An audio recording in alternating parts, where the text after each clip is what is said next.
Friends, Sindhu Bhairavi என்ற எபிசோட்ல என்ன நடக்கலாம் அப்படிங்கிறத பற்றி பார்க்கலாம். இன்னைக்கான எபிசோட் இன்ட்ரெஸ்டிங்கான அதிரடியான எபிசோட் அப்படின்னே சொல்லலாம். இன்னைக்கான எபிசோட் மறக்காமல் எல்லாரும் டிவியில் பார்த்து என்ஜாய் பண்ணிட்டு எப்படி இருந்துச்சுங்கிறத மறக்காமல் கமெண்ட் செக்ஷனில் சொல்லுங்கள். நான் ஏற்கனவே உங்கள்கிட்ட சொன்ன மாதிரி நான் இந்த வாரம் ஊருக்கு வந்துட்டேன் அப்படின்னு சொன்னால் நம்ம லேப்டாப் கம்ப்யூட்டரில் உட்காந்து உங்களோட எல்லா கமெண்ட்ஸுக்கும் கண்டிப்பாக நான் ரிப்ளை பண்ணுறேன். எதுவுமே என்னை தப்பாக நினச்சிக்காதீங்க. தொடர்ந்து எனக்கு ஆதரவு கொடுக்கறதுக்கு உங்களுக்கு ரொம்ப ரொம்ப ரொம்ப நன்றி சொல்லிக்கிறேன். என்னால் ஒரு சுச்சுவேஷனால் உங்களோட கமெண்ட்ஸுக்கெல்லாம் பதில் சொல்ல முடியல. சரி, இப்போ நம்ம கதைக்கு வருவோம். இன்றைக்கான எபிசோட் வந்ததே லேட்டு. ஒரு நிமிஷம் கொஞ்சம் எக்ஸ்ட்ரா பேசிக்கிறேன், கோச்சிக்காதீங்க. ஏன்னா அந்தளவுக்கு இன்றைக்கான எபிசோட் ரொம்ப சுவாரஸ்யமாக இருந்துச்சு. ஷார்ட் அண்ட் ஸ்வீட்டாக சொல்லணும்னா நம்ம சிவாவுக்கு விடுதலை கிடச்சிருச்சு. சிந்து செம மாஸ் பண்ணிட்டாங்க. வழக்கம் போல் பார்த்தோம்னா ஸ்னேகா வந்து அசிங்கப்பட்டு போனாங்க. ஆனாலும் பார்த்தோம் அப்படின்னாக்கா இப்போ மகா வந்து என்ன சொல்கிறாங்கன்னா சிந்து சிவாவை சேர்ந்து வாழ விட மாட்டேன் அப்படிலாம் சொல்லிட்டு இருக்காங்க. இதுதான் இன்றைக்கான எபிசோடோட ஒன்லைனு. ஆனால் இன்றைக்கான எபிசோட்டை பற்றி டீட்டெயிலாக பேசணும் அப்படின்னாக்கா இப்போ கோர்ட்டுக்குள்ளார பார்த்தோம் அப்படின்னா சிந்து அதே நேரத்தில் அந்த ராம் ஷாம் அவங்கலாம் வராங்க. பார்க்கும்போதே இங்கே பார்த்தா ஒரு பக்கத்து அப்படியே ஸ்னேகாவாக இருக்கட்டும் தேவராஜனாக இருக்கட்டும் அவங்களுக்கு பெரிய அதிர்ச்சியாக இருக்குது. மற்றவங்களாம் பெரிய ஆச்சரியத்தில் தான் பார்க்குறாங்க. இப்போ ஜட்ஜி வழக்கம் போல் விசாரிக்கிறாங்க என்ன நடந்துச்சு எதுன்னு. இப்போ அவங்க 7 வருஷமாக லவ் பண்ண விஷயமும் அதுக்கப்புறம் வந்து இவர் வந்து அதாவது ஆசிரமத்தில் வளர்ந்தார் அப்படின்னு தெரிஞ்சதுக்கப்புறம் அந்த மாதிரி நாங்கள் வந்து உன்னை கல்யாணம் பண்ணிக்க முடியாதுன்னு சொல்லிட்டு ஸ்னேகா சொல்லிட்டாங்க அப்படின்னு சொன்னதும் இதெல்லாம் சொல்கிறாரு. எக்ஸ்பிளைன் பண்ணதுக்கப்புறம் ஆதாரம் இல்லை அப்படி இப்படிங்கிற மாதிரிலாம் பேசுகிறாங்க. உடனே பார்த்தோம்னா அந்த ஃப்ளாஷ்பேக் ஓடுது. இப்போ ஸ்னேகாவும் அவங்க அப்பாவும் வந்து அந்த ஷியாம் கிட்ட பேசுகிறாங்க, காசெல்லாம் கொடுக்குறாங்க. ஆனால் அவர் அதெல்லாம் வேணாம், எனக்கு வந்து ஸ்னேகா தான் வேணும், நீங்கள் இதை ஒத்துக்கல அப்படின்னா நான் சட்ட ரீதியாக உங்களை இந்த விஷயத்தை நான் ஃபேஸ் பண்ணுவேன் அப்படின்னு சொல்கிறாங்க.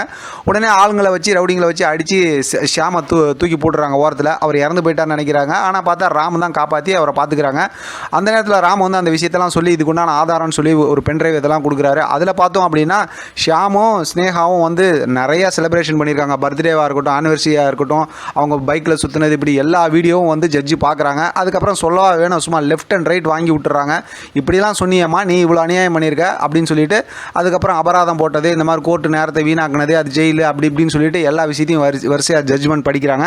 இது எல்லாத்துக்கும் முன்னாடி ரொம்ப சந்தோஷமாக சிவா மேலே ஸ்னேகா போட்ட கேஸை வந்து ரத்து பண்ணுறேன்னு சொல்லி ரத்தும் பண்ணிடுறாங்க. இதெல்லாம் பார்த்துக்கிட்டு இருக்க எல்லாருமே ரொம்ப சந்தோஷப்படுறாங்க. இடையில பார்த்தோம் அப்படின்னா மகாவையும் எசகியும் காட்டுறாங்க.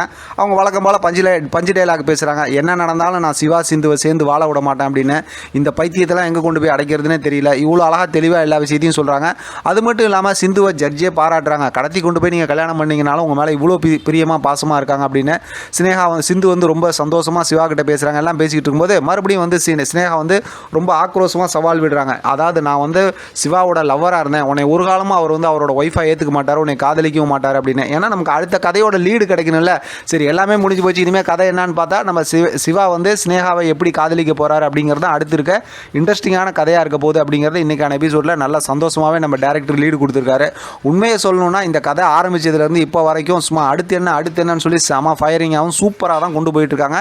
இது என்னோட பர்சனல் ஒப்பீனியன் தான். நீங்கள் எப்படி இருக்குங்கிறத கமெண்ட் செக்ஷனில் சொல்லுங்கள். அதுக்கப்புறம் பார்த்தோம்னா வழக்கம் போல் சிவாவோட ஃபேமிலியில் இருக்கவங்க எல்லாருமே வந்து ரொம்ப சந்தோஷமாகவும் எமோஷனலாக பேசுகிறாங்க. ஆனால் இதில் பெரிய ஒரு விஷயம் என்னென்னா அவங்கெல்லாம் வந்து போலீஸ் வந்து கூட்டு போயிடுறாங்களா, அதாவது ஸ்னேகாவையும் தேவராஜனையும் கூட்டு போயிடுறாங்களா. அதே போல் பார்த்தோம் அப்படின்னா அந்த ராம்ஷாம் அவங்களையும் போலீஸ் ஸ்டேஷனில் கூட்டு போய் இந்த விஷயத்தெல்லாம் வந்து வாக்குமூலம் கொடுக்க சொல்லி கூட்டு போயிடுறாங்க. அடுத்து பார்த்தோம் அப்படின்னா இவங்களாம் சந்தோஷமாக அந்த மாதிரி பேசிகிட்டு இருக்காங்க. இப்போ பார்த்தோம் அப்படின்னா இந்த பக்கத்து மகாவும் எசக்கியும் பேசிக்கிட்டு இருக்கும்போது நான் ஒரு காலமும் சிவாவும் சிந்தும் சேர்ந்து வாழ விட மாட்டேன், நான் அடுத்து என்ன பண்ணுறேன்னு பாரு அப்படின்னு சொல்லிட்டு இப்போ பார்த்தா மகா ஒரு பக்கத்து வந்து அப்படியே பயங்கரமாக வந்து ஆக்ரோஷமாக பேசுகிறாங்க. செம்ம சூப்பராக இன்றைக்கான எபிசோட் முடிச்சிருக்காங்க. பார்க்கலாம் அடுத்து என்ன நடக்குதுன்னு. இதை பற்றின உங்களோட கருத்து கமெண்ட் பாக்ஸில் தெரியப்படுத்துங்க. தொடர்ந்து ஆதரவு கொடுங்க. தேங்க்யூ ஃபார் வாட்சிங்.